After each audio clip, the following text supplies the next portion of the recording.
Right,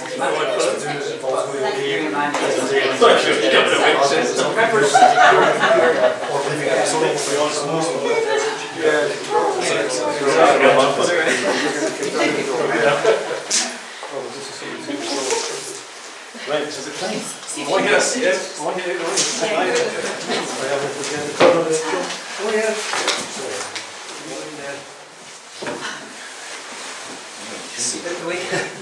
Excellent. To lean against the wall. Can I just start welcoming everybody to tonight's meeting, especially under the circumstances. It's really nice to see everybody here.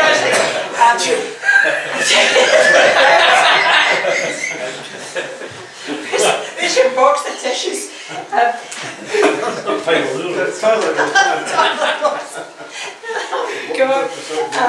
Unbelievably, this actually is our last meeting with our guest speaker of the season.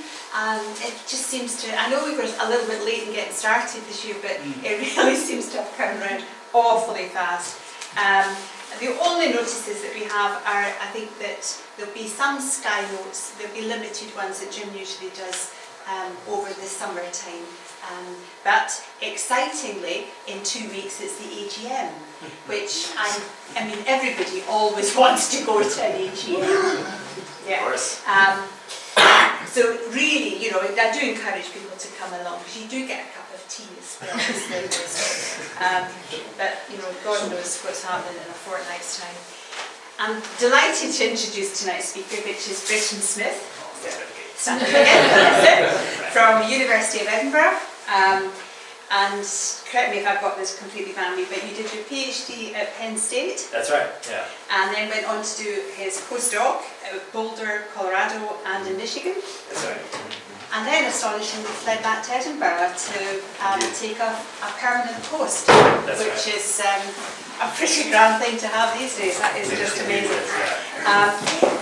Today, Britton is going to speak to us about the time since the first stars and galaxies began to form and develop to become the stars that we have now, in the very evocative sounding era of cosmic dawn.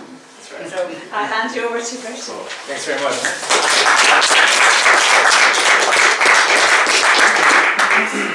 Hi everyone, thanks for having me.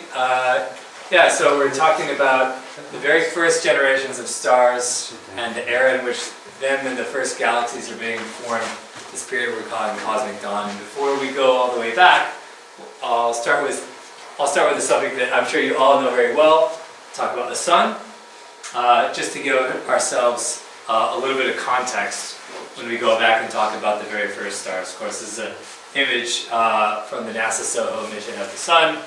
So what's the solar mass? 2 times 10 to the 30 kilograms is the mass of our own sun, which is about 300,000 times the mass of the Earth. So relatively big.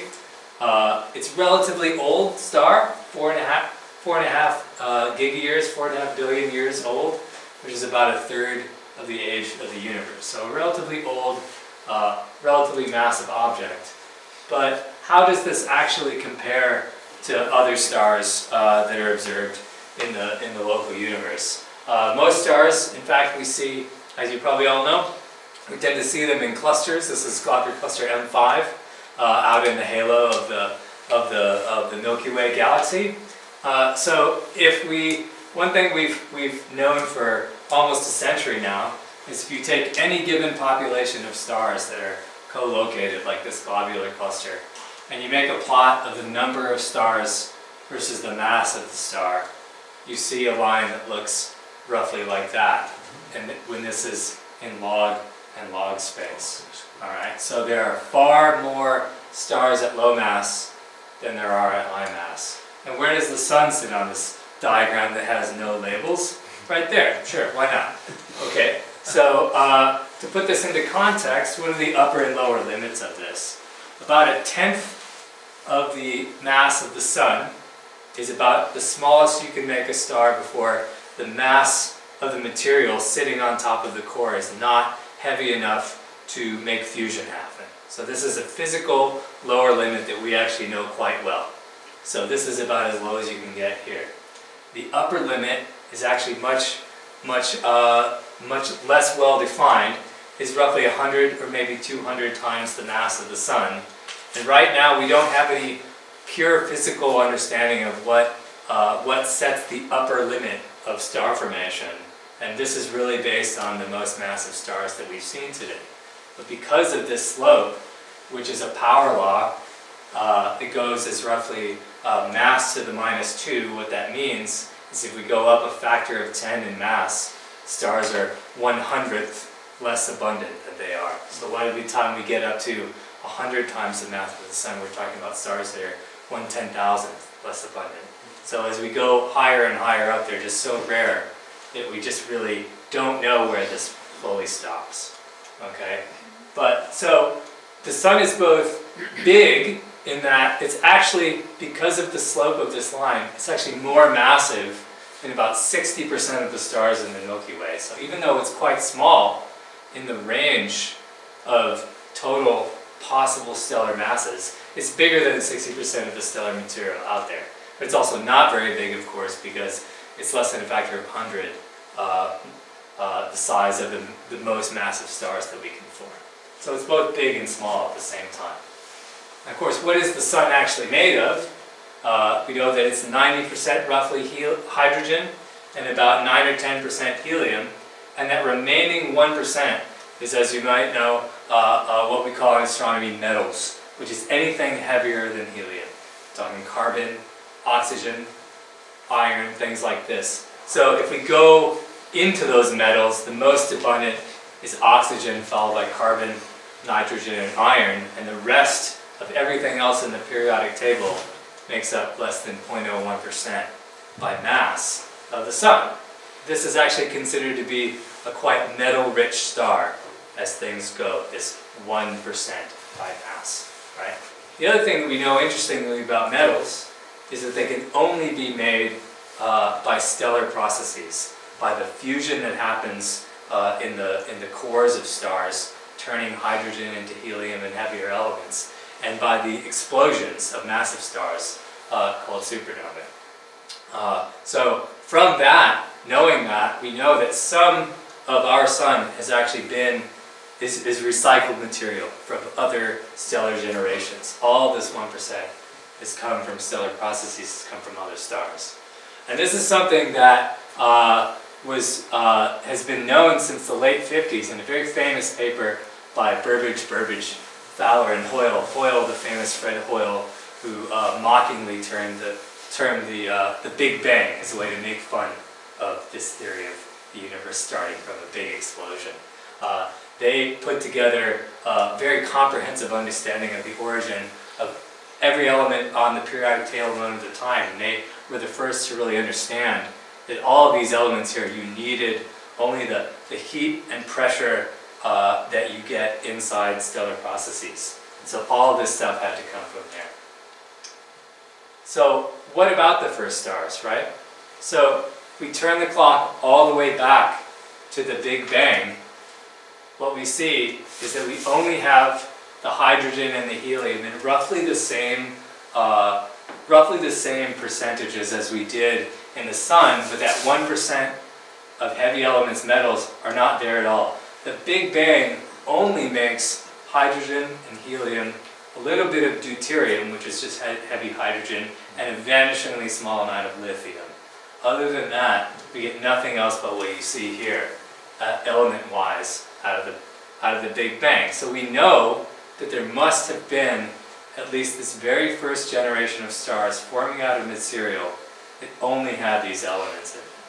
However, none of these stars have ever been observed. We've never seen a star that has absolutely no metal content.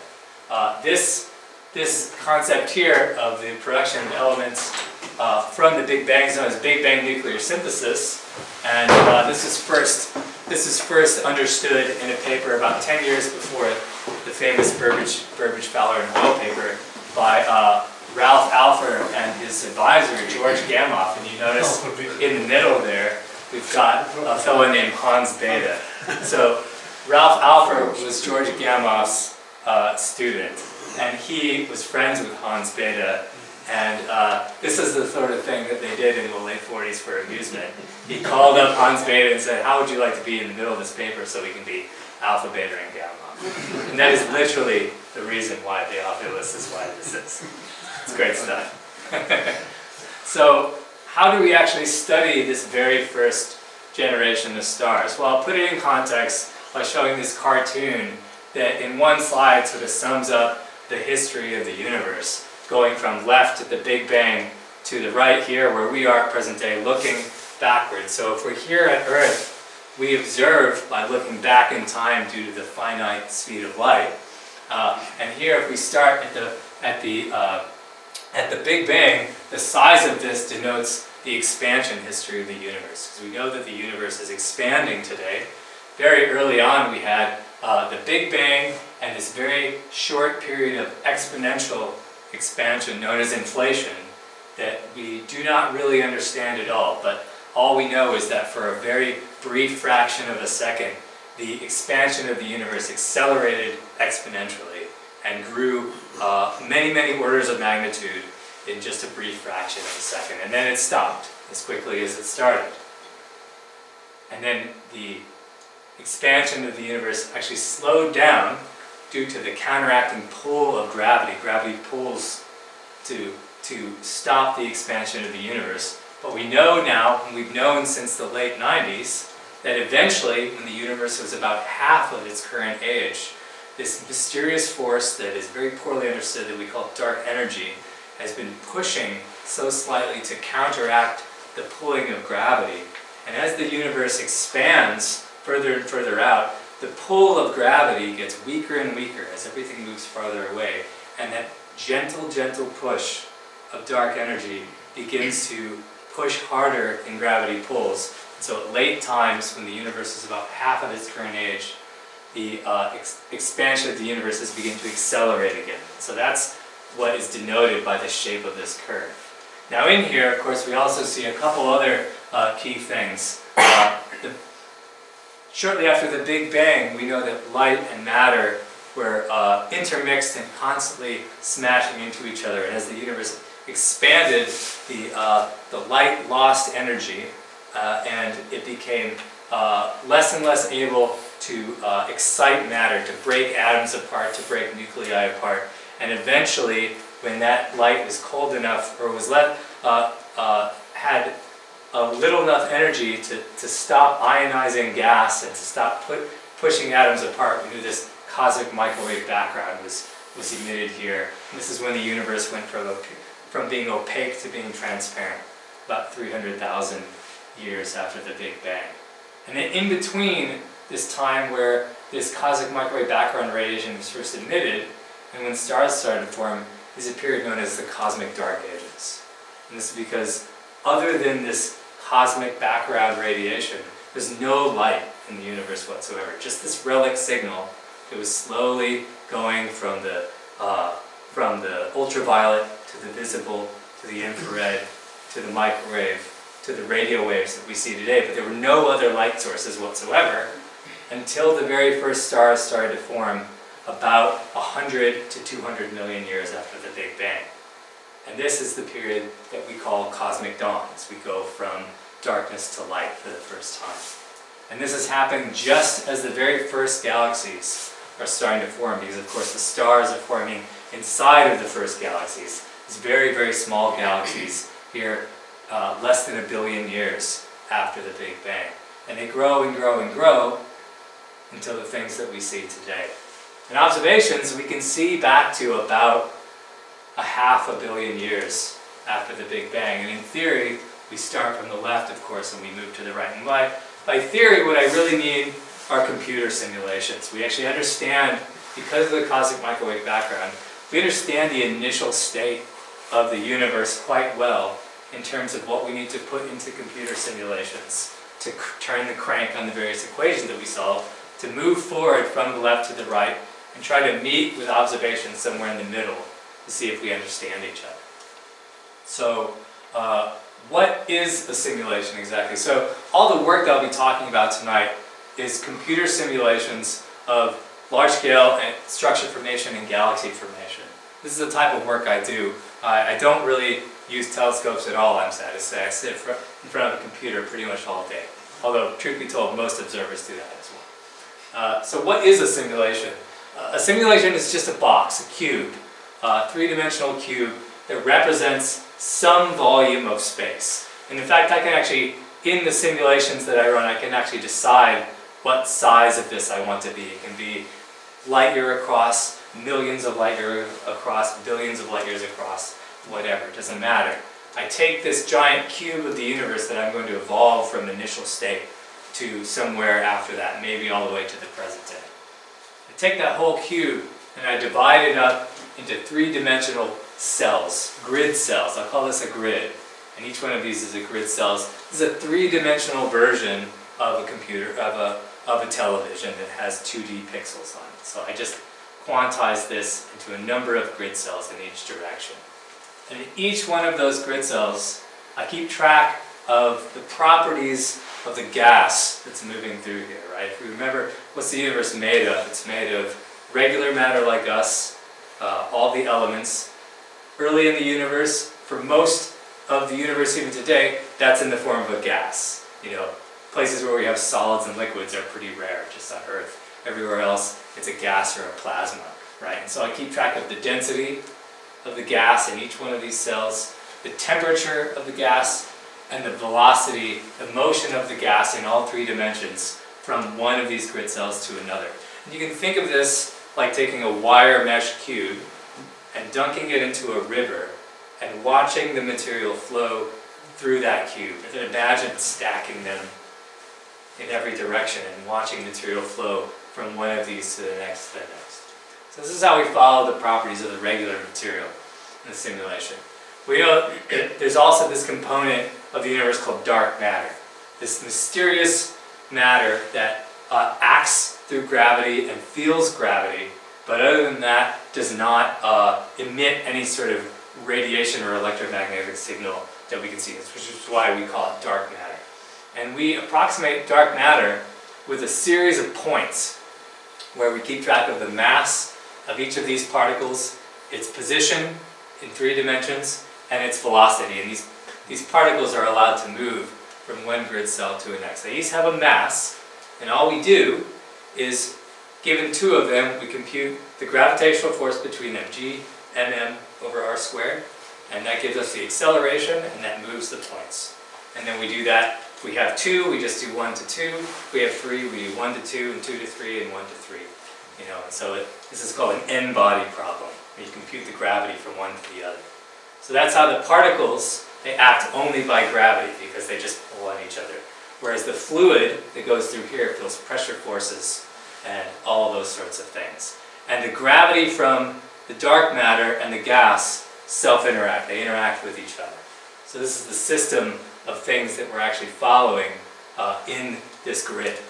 And now we solve for a series of equations on each of these grid cells. First, we need to solve for the equation that governs this expansion rate, which is known as the Friedmann equation. This just takes into account our knowledge of cosmology that comes from observations of the cosmic microwave background and things like that.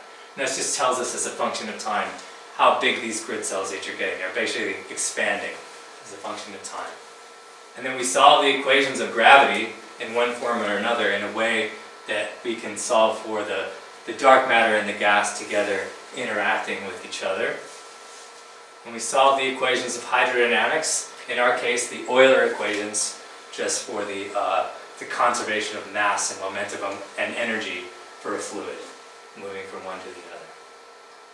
And then in addition, we actually need to solve for a series of chemical reactions, because the universe starts out as this atomic hydrogen and helium, but it can become ionized. Those atoms can turn into molecules, and all of that is incredibly important in determining the thermodynamics of the gas, the ability of the gas to heat and cool as it is influenced by gravity and other forces. And so we actually solve a series of chemical reactions to study how the molecules and atoms form and evolve for each one of these grid cells at a time. And I'm actually missing one of these. Another thing that we solve is the equations for radiative transfer. So when light is emitted by objects in this simulation, we need to solve for the the transport of that radiation from one grid cell to the next, just like light travels from the projector to here. All right. But I forgot that slide. So then we take this volume and we divide it up into multiple grid cells, right? And then, as you can see, so this is just a false color image of a cosmological object called halo, where a galaxy would be living inside of that. And you can see that there are areas, so the red is the area that is densest, and the blue and the purple are the least dense areas in this simulation. So there are areas where we don't have a lot of interesting things going on, areas where we have much more interesting things going on. As material collapses gravitationally, it will become smaller than the size of the grid cells we have, and then we can't actually follow it. But we have a technique called adaptive mesh refinement, where we can continually refine our grids only in areas that we actually care about. We can make grids that are half as long on each side, anywhere in the box that we care about. And so we can just follow the material that we really want. We could, of course, have grid cells this small everywhere, but then the simulation that would be much more computationally expensive, right? And so this is also a cost-cutting measure. We don't have to have a lot of wasted resources in these areas. And this is relatively straightforward to do until you have to account for the material moving from one cell to another. It's all still just computer bookkeeping, but it does get much more complicated. So this is just a cartoon of how this works. In reality, it'll look something like this. This is similar, this is a star-forming filament. So we've got self-gravitating gas in here and dense clumps all through it here. And these boxes denote the size and geometry of the various grids on different resolutions all together. So in the large-scale simulations that we do nowadays, and the ones that I'll show you tonight, what we're talking about in terms of grid cells is typically on the order of about a half a billion to a billion, or maybe a few billion grid cells in a simulation. Quite expensive computationally. And so how do we actually solve these? We need relatively large supercomputers. Now, so here are a couple examples of supercomputers that I've actually used in this research. One called Archer, which is actually being decommissioned soon for something even bigger, which has about 100,000 processors. So supercomputer is not that fancy. It's basically one of these laptops networked together, you know. And instead of having a monitor each one, you just put them in these cabinets, right? And so you have all of these flat nodes in here with maybe 30 processors in each one, and you stack a bunch in a cabinet, and you make these big long hallways of cabinets. You can put together a few 100,000 processors in a room that's relatively small. And then the challenge is you got to make sure you don't you pay your electric bill on time, and you keep it very, very cold. So Edinburgh's Archer machine has about 100,000 processors. The Blue Waters machine in Illinois, which was recently decommissioned as well, had 750,000 processors in it. And in addition to that, it had a permanent tape storage of 500 petabytes, or half an exabyte. And this is something I found on their information page, which I thought was astounding. Half an exabyte of data is equivalent to about 10% of all human language ever spoken. And so that's not all the words that we have. That's all the words that we've literally ever said, including the words that I'm saying right now. So that's awesome to me. Yeah. So these are the type of machines that we use for this stuff. Okay, so enough about what they are. Let's see what they actually do. So here I'm going to show a movie of a simulation where we've chosen a very small box. We'll have nice high resolution in each one of these grid cells, and we're just going to turn the crank on the initial cosmological state until proto-galaxies form that are just big enough to form the very first stars.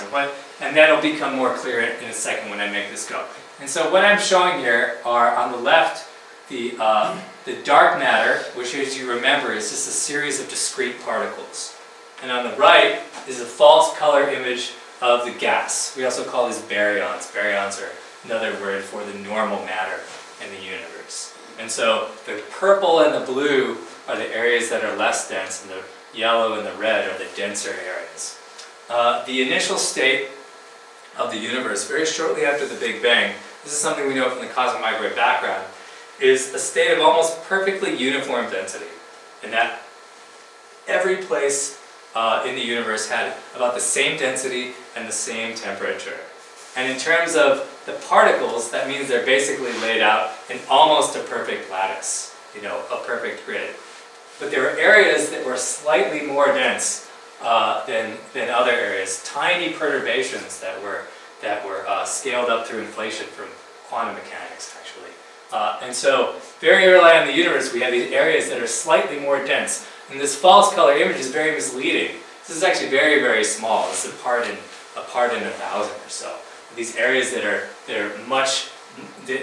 more dense. And these areas that are denser will pull material in through gravity, and they will collapse down to smaller and smaller size. And the contrast between the underdense regions and the overdense regions will grow to many, many orders of magnitude very quickly. And so we've got the dark matter here on the left, and the gas here on the right. And down here is just a little timeline where you have time after the Big Bang in mega years, or millions of years. So we're only going to go 100 million years after the Big Bang. The top is a number called redshift, if you're familiar with that. We live today at redshift 0. It's a measure of how fast things are moving away from us through the expansion of the universe. The Big Bang is a redshift infinity, essentially. And today is redshift 0. So here we go, 1, 2, 3, we're going to set this off. We're going to watch as these regions of overdensity grow into these two-dimensional long tube-like filaments. And where those filaments cross, we'll have these areas known as halos. Okay? Right. So what we can see here is this concept you may be familiar with called the cosmic web. Right?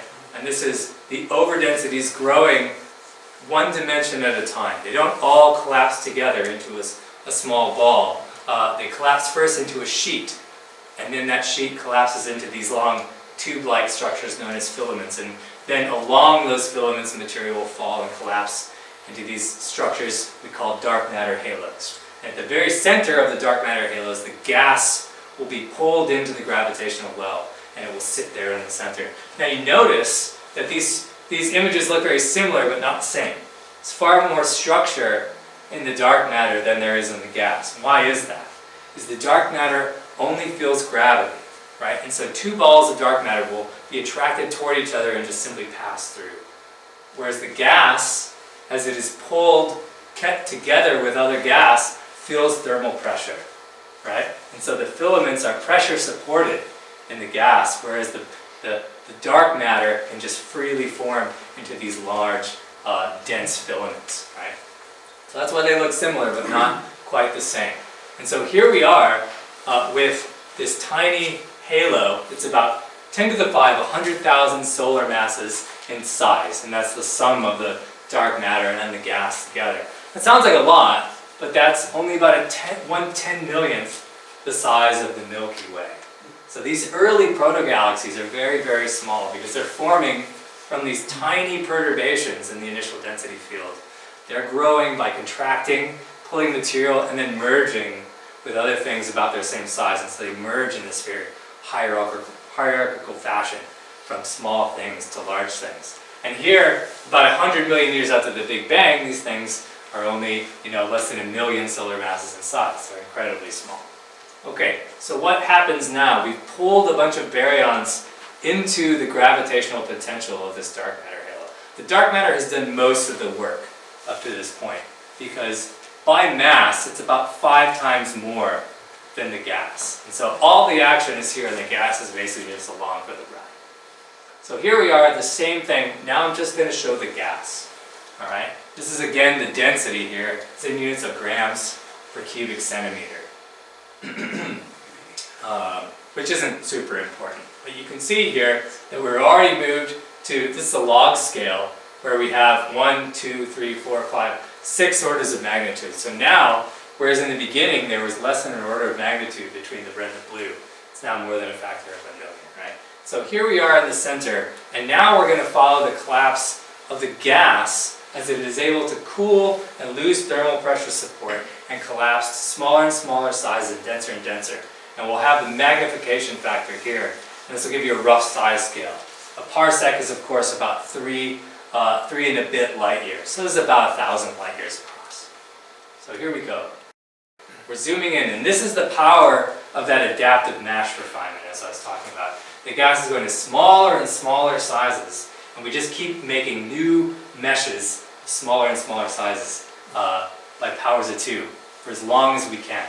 And here's that gas collapsing to higher and higher densities. But you notice it's still just a ball within a ball within a ball. That gas is just collapsing into one giant protostellar cloud. And here we are now on units of AU. You remember an AU, 1 AU is the distance between the Earth and the Sun. We've gone from 1,000 light years across to about 100 AU across here. And we have this angry flaming protostar, this single metal-free primordial star down here at these scales, with a magnification of about 3/4 of a million. And this is where this simulation has to stop, because all of this collapse to a smaller and smaller ball, getting denser and denser, that is all governed by those chemical reactions that we have that determine how this ball of gas is able to lose energy as it goes to denser and denser and smaller and smaller. Because if I take a ball of gas and I just squeeze it, it's just going to heat up, right? And so the chemistry of that is what's going to allow it to get rid of its thermal energy and collapse to smaller and smaller sizes. So what happens as this gas cloud collapses? Well, it's all a function of the chemical makeup that it has, its ability to radiate away its thermal energy. And when you don't have heavy elements, you just have hydrogen and helium, the gas actually cools very, very inefficiently and cools very, very slowly. This ball of gas basically sits in almost perfect equilibrium, bleeds out a little energy, gets a little bit smaller, bleeds out a little energy, gets a little bit smaller. So it contracts very, very slowly into a single protostellar cloud instead of breaking up into many, many pieces. If it could contract very quickly, it could actually fragment into many pieces. So what that means is it's just going to turn into basically one giant star. This cloud of gas is maybe 1,000 solar masses in size. Okay? So where does this picture leave us? It leaves us with this giant envelope of gas all raining down on a single protostellar core. It's 1,000 solar masses of gas with only one object or maybe a couple to compete with it. Right? So here's what we understand the properties of these metal-free primordial stars to be. They're forming either alone or perhaps in binaries. We've had simulations to show that there's enough angular momentum to spin in this collapsing gas that it can break up like a dumbbell into a binary. But still, only effectively into 1 or 2 objects. These objects are very, very massive because all this material is free to rain down and be accreted by this protostar, and it will only stop when the radiation from the star itself begins to push away at that accretion. Right? And so these stars can be tens to maybe thousands of solar masses. Interestingly enough, they're also brighter and bluer and denser than stars of the same size. So if I had a metal-free star that was the size of the Sun, and I held it next to the Sun, what I would see is that the metal-free star would look bluer and it would look a little bit smaller. And the reason for that is that in stars today we have multiple fusion chains going on at once. Fusion is what powers stars, right? Turning hydrogen light elements into heavier elements. And in stars today, we have multiple channels. One uses just hydrogen atoms. That's the main one in our Sun. And that's the one that operates most efficiently for low mass stars. But as you go to higher mass stars, we have something called the CNO cycle, the carbon-nitrogen-oxygen cycle. which is a more efficient fusion channel for higher mass stars, and it's better equipped to power high mass stars and to keep the heavy envelope out, the heavy stellar atmosphere out. However, in a metal-free star, you don't have C, you don't have N, and you don't have O.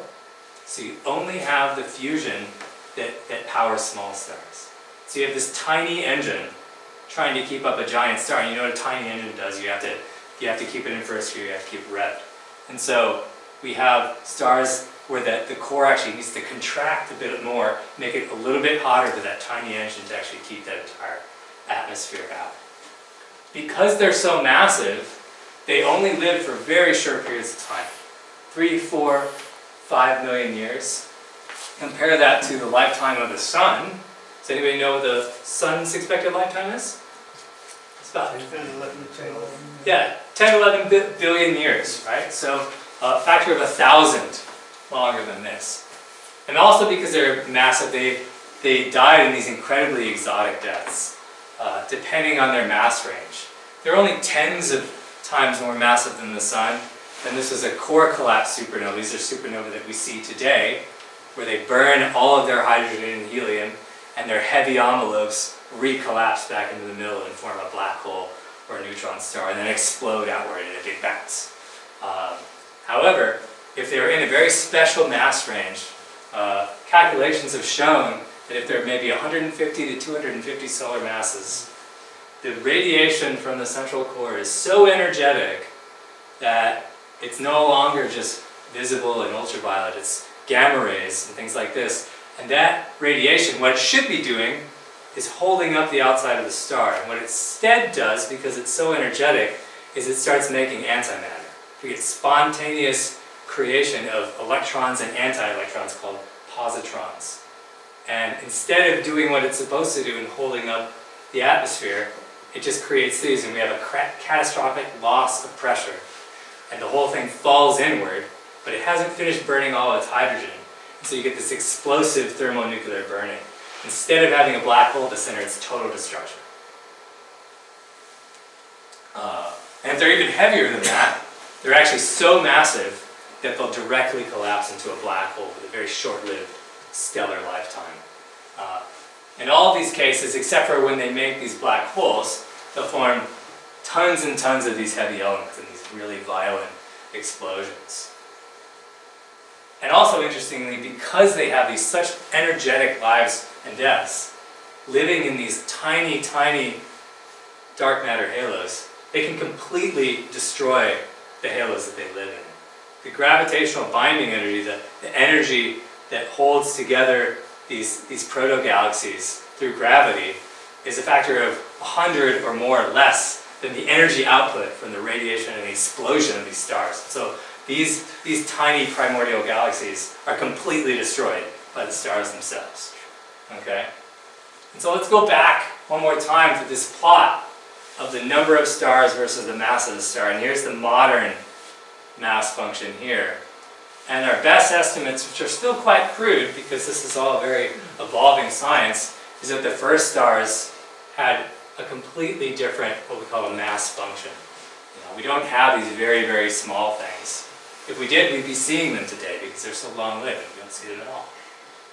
But instead, where there are very rare numbers of massive stars today, it seems that the more common formation channels to have these stars forming hundreds or thousands of solar masses.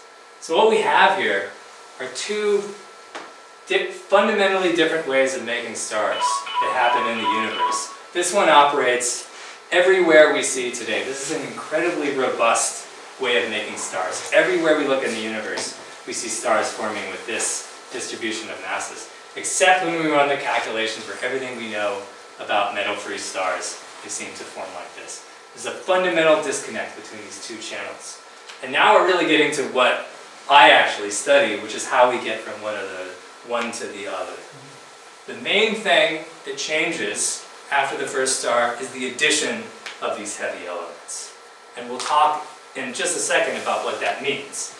But here I'm going to show another simulation. It's very similar to the one I showed in the first time, but we're going to forget about the dark matter. This is the density of the gas again, that false color. underdense and overdense here. And this is the temperature of the gas. It's cold and hot. You can actually see right now, you can see if you actually read these numbers, there's only 4 Kelvin in between the hot and the cold, right? Very similar to the very small contrast between the under and the overdense region. So I'm going to set this off, and in the beginning it's going to look very similar. As the material, the gas falls into the gravity well, it's starting to heat up, and this higher number is getting hotter and hotter. Eventually, we're going to put a model of a star in here instead of just watching the gas collapse. And that star is now shining, the gas heating up to tens of thousands of Kelvin, and now it's exploded. And on this side, we've changed from the temperature to the metals, the heavy elements that have been created in the supernova. And this is just showing that explosion. You notice that galaxy is just completely gone. Right? Now we switch back to the temperature here. We're going to show this one more time.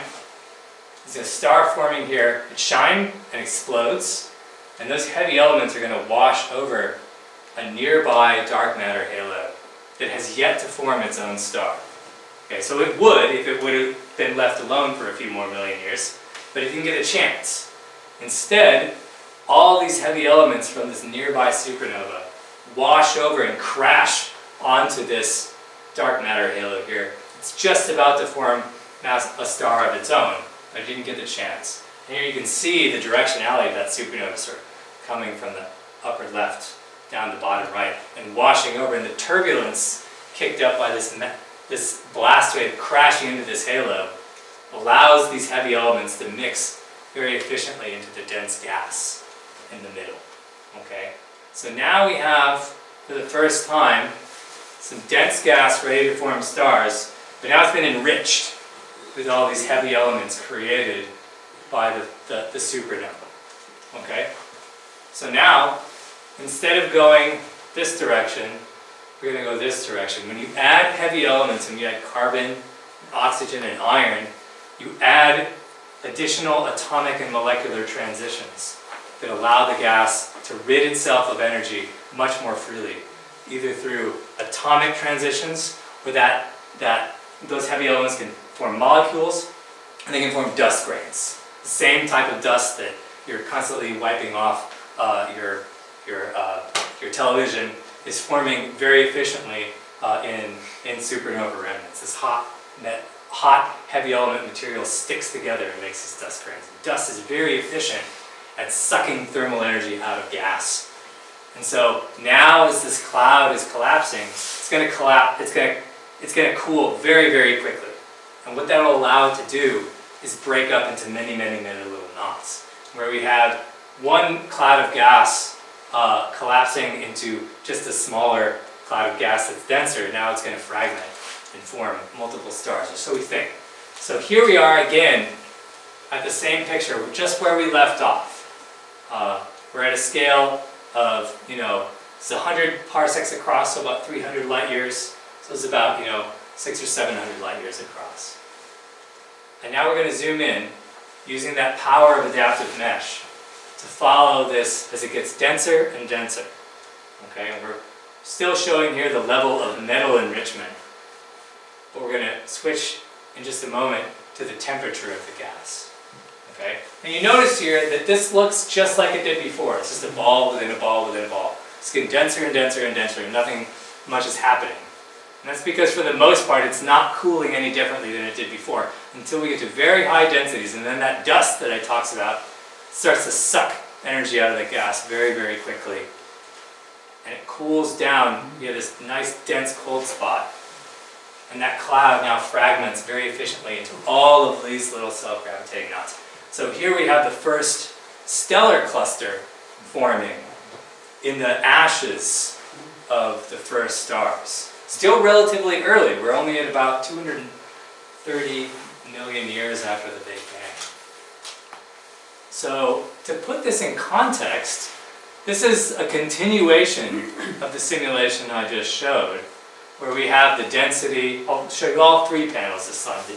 The density of the gas and the temperature and the metal, and what we call the metallicity, the amount of heavy elements. And these are that first explosion from the movie, and this is that second one that we zoomed in on.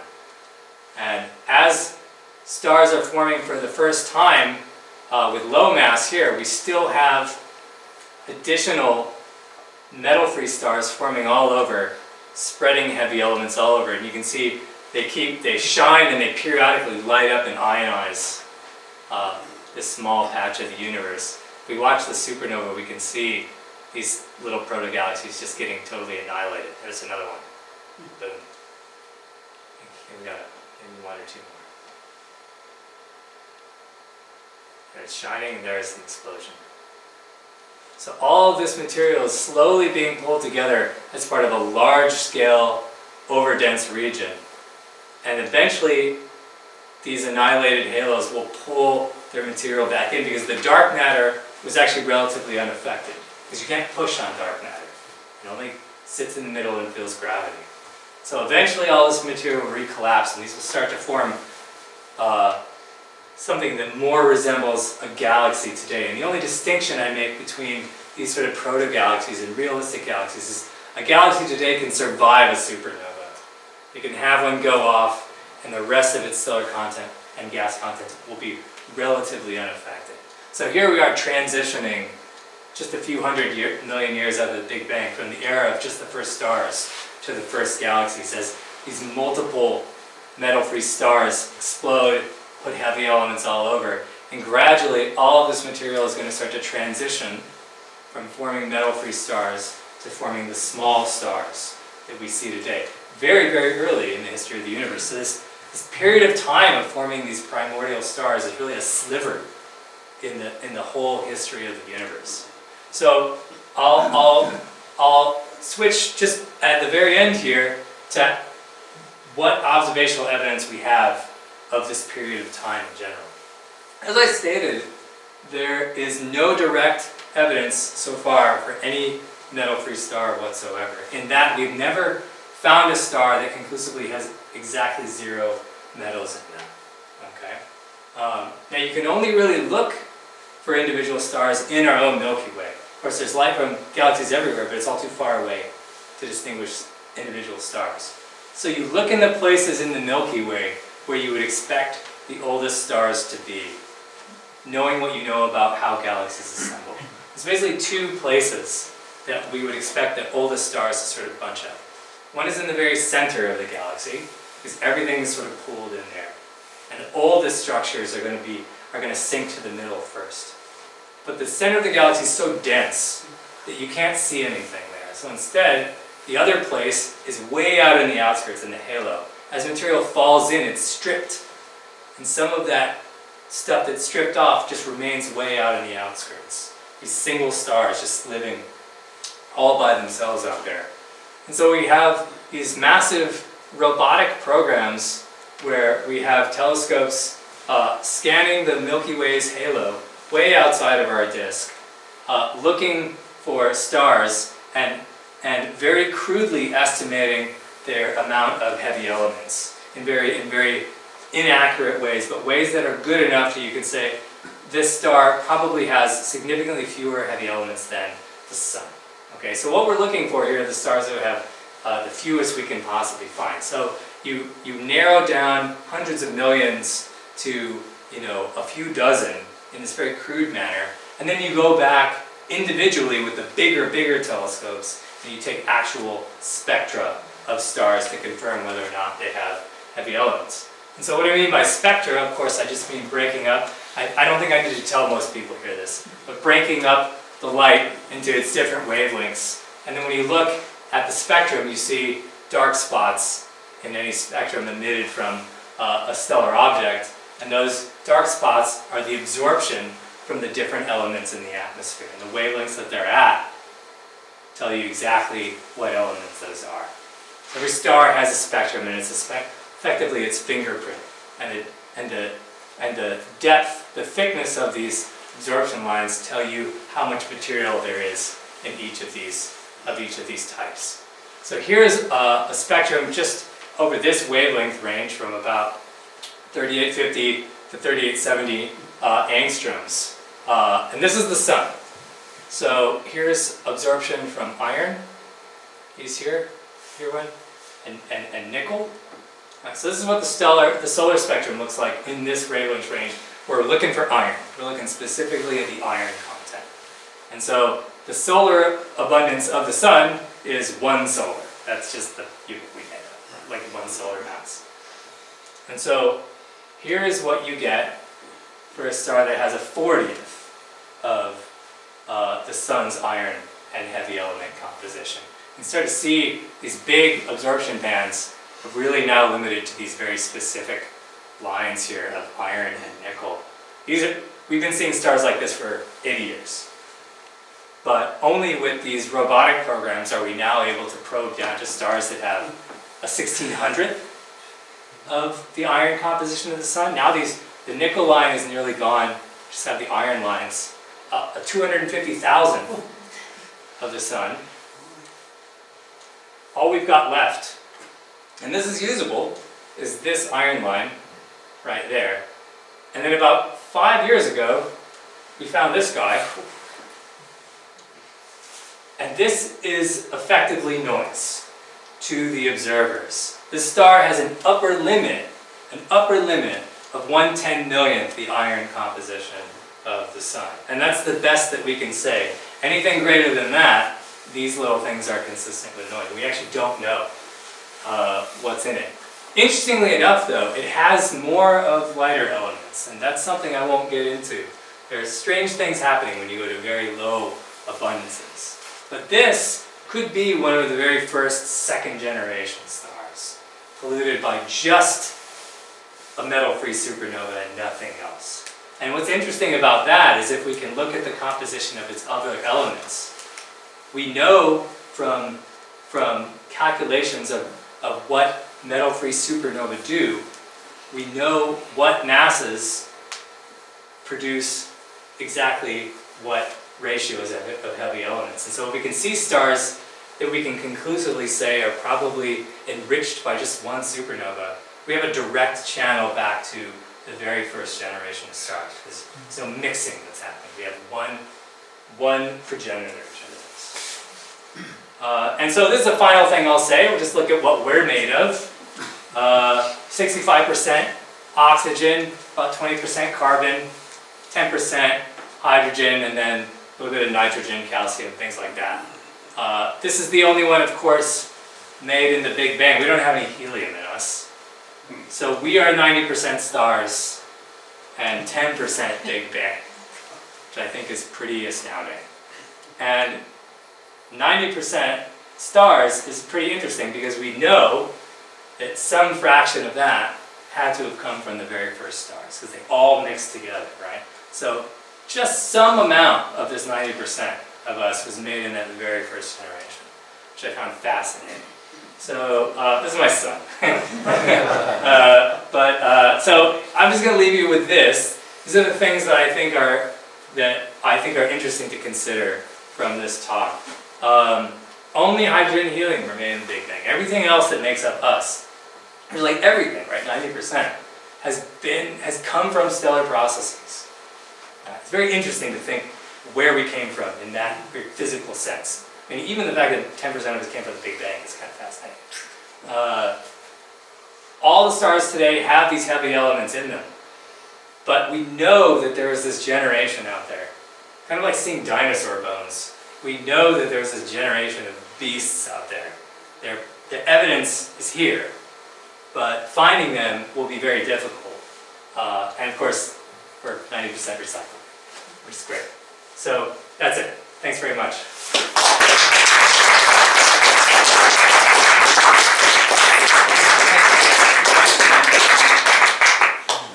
Britton, that was absolutely super. Thank you. As finished our season, it would be hard to come up with a better talk than that one.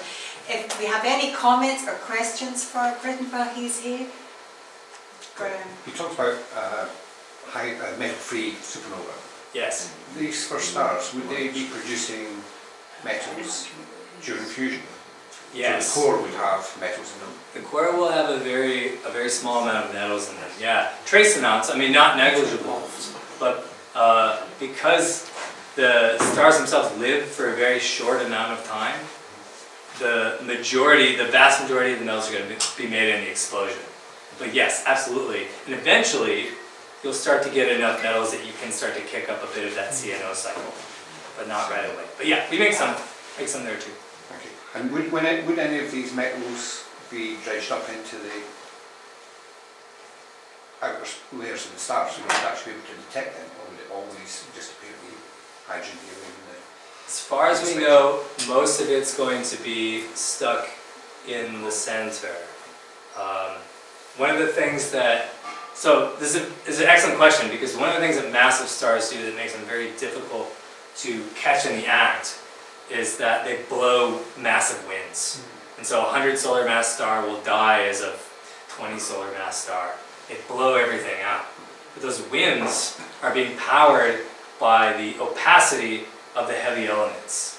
The heavy elements pick up, they absorb more light. But when you don't have those in the atmosphere, you just have the hydrogen and helium, they're very transparent to radiation. And so you can blow and blow, and you don't blow anything. And so these stars stay more massive. And for similar reasons, it's harder to dredge up the material from the center. It's not impossible, but you dredge up far less than you do in modern day star formation. Yeah. This is a new question, so forgive me. So if all the stars are just basically spewing out metals as they explode, Yes. you get to a point where there's only metals left and presumably you can't make a star. Yeah, that's a great question. So it turns out that so let's take the most ambitious case. These stars that form dark matter, they're going to turn about 50% of their mass into metals. Core collapse supernova, the things that we see today, will turn just a few percent, maybe about 10 to 20%. However, on a global scale, the amount of gas that you convert into stars that we observe is very, very small. Galaxies are actually terrible at making stars, and they only form about 1%. They only turn about 1% of their gas into stellar material. So, in a global sense, we don't make metals efficiently enough to convert everything into metal. The other side of that is, in fact, most of the gas mass in the universe is out in the intergalactic medium. You actually sum up all the mass as a function of volume. Galaxies themselves are only about 10% of the total gas mass. And the other 90% is this extremely underdense material just way out. And that stuff will never form stars. Its collapse time is, thousands of times longer than the age of the universe. So I guess the short answer is it's just too hard to turn gas into stars. There's plenty more stars to view for many years to come. Yes and no, interestingly enough. So another thing that we know is that the universe is getting worse at making stars. The peak in the star formation in the universe happened when it was about 3 or 4 billion years old. And ever since then, the rate at which we turn gas into stars has been going down. And if you integrate that, and you project into the future, we've formed about 90% of the stars that we're likely to ever form. So we will have all of this gas out there, but as the universe continues to accelerate in its expansion, it's only going to get harder and harder to turn it into stars. So it'll be out there, but the actual rate at which we turn into stars will just go down and down. And eventually, all of the low mass stars, they have lifetimes of, the stars less massive than the sun have lifetimes of hundreds of billions of years. So we have a long time to look at them. But as far as we know, eventually we will just stop forming stars. And we'll have a boring, cold trillions of years after that, as far as we know. Not for long. No, we'll probably be on coronavirus 2000 by then. Goodness, that's true. Any more questions for Britton? Can you give a figure for the lifespan of the earliest stars? We know Yeah. supergiants last 10 million years. What Yeah. sort of About 3 to 4 million years. It's about as short as you can make it. Yeah. Any shorter than that, they're not really stars. They were a short-lived period and just collapse through black hole.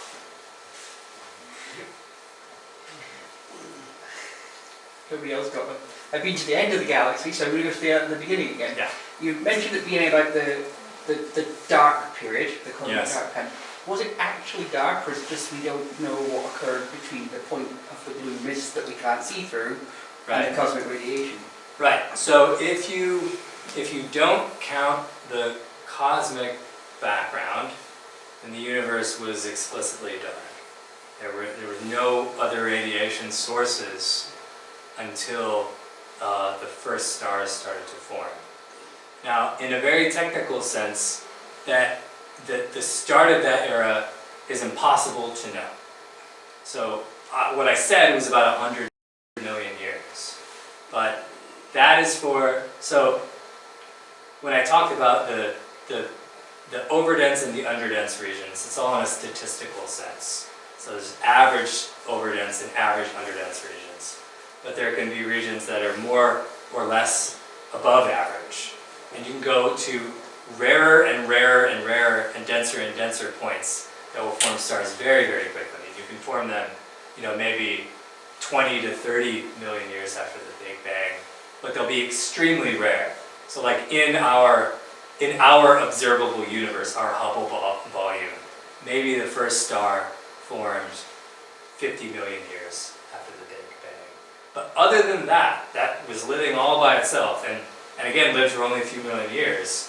There were no other radiation sources, as far as the physical model that we have tells us. So it was dark. Yeah. Can I just ask a Yeah. slightly different direction question? Sure. You're retiring some of these big supercomputers, and Yeah. I presume the newer ones are going to be even more powerful. Yes. Are they going to be mostly like GPU based, or Yeah. still? So supercomputing centers are investing more and more money into GPUs, and we are, as quickly as we can, which is not very fast, trying to move our software from the CPU to the GPU to take advantage of that. But it's incredibly difficult. So we're going to see even more detailed. Yeah. I mean, this is an interesting question, actually. There was a period in computational history where you just had to wait longer and you had a better computer. Right? Yeah, as you all know. And that period is over. Yeah. And now we are moving into GPUs and things like that. But it has gotten more difficult to make computers run these simulations more quickly. Yeah. And I mean, we have to worry, for the first time now, we have to worry about power consumption, right? Blue Waters was a megawatt of power or more, right? Oh, I mean, and so, small cities, right? And, the writing on the walls is, we can't do that. It doesn't scale. You can't take a gigawatt of power, So like the efficiency will have to get better. Like computer landscape, totally changing, right? And you'll need an exabyte of storage as well. Yeah, and in fact, that's actually a big problem. Yeah. The CPUs make data faster than we can save bigger data. We have a data crisis. If you've heard of Moore's law, or computational power doubles every 18 months. The disk space doubling time is like 2 or 3 years. And so even if they're close together at the beginning, it goes like that. And so we can't save nearly all of, we can save fewer and fewer fractions of the data that we can make. It's just getting worse.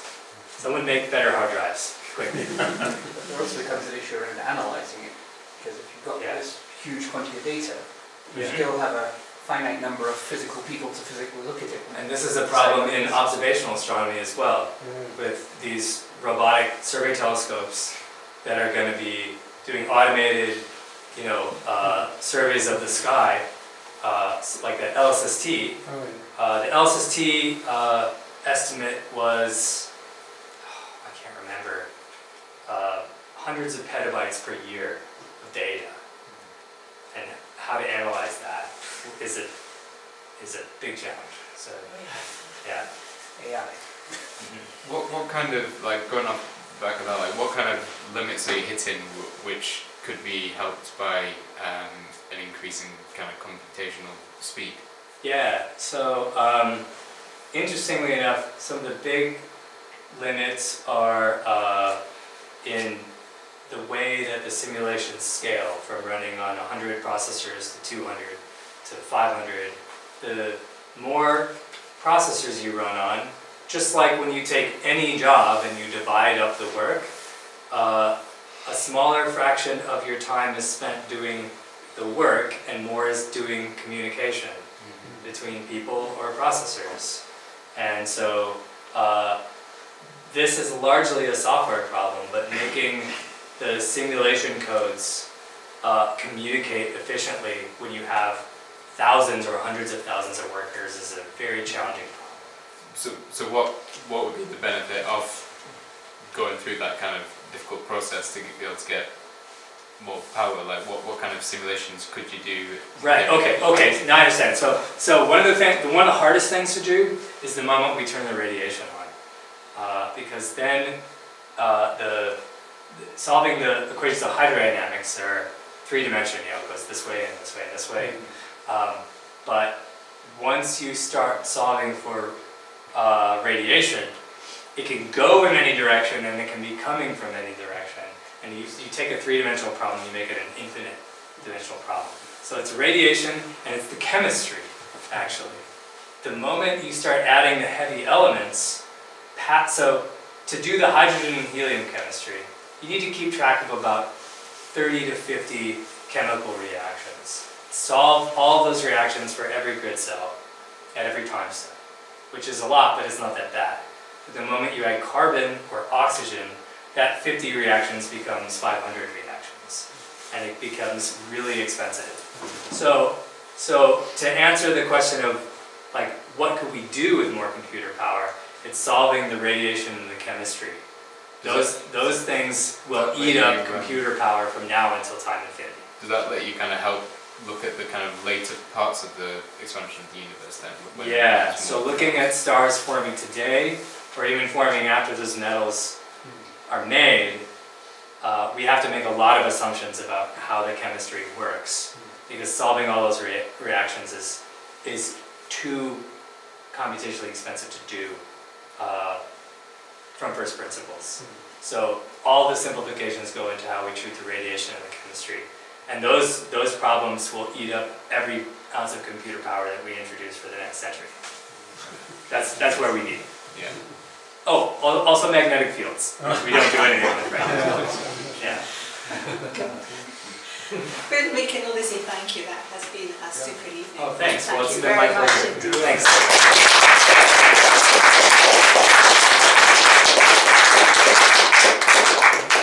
Cup of tea? Our announcements that we need to make. Just a reminder to all, the interment of Dave's ashes will be on Wednesday next, 1 o'clock in the Eastern Cemetery.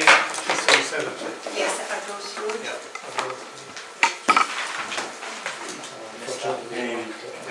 How was that? That's all.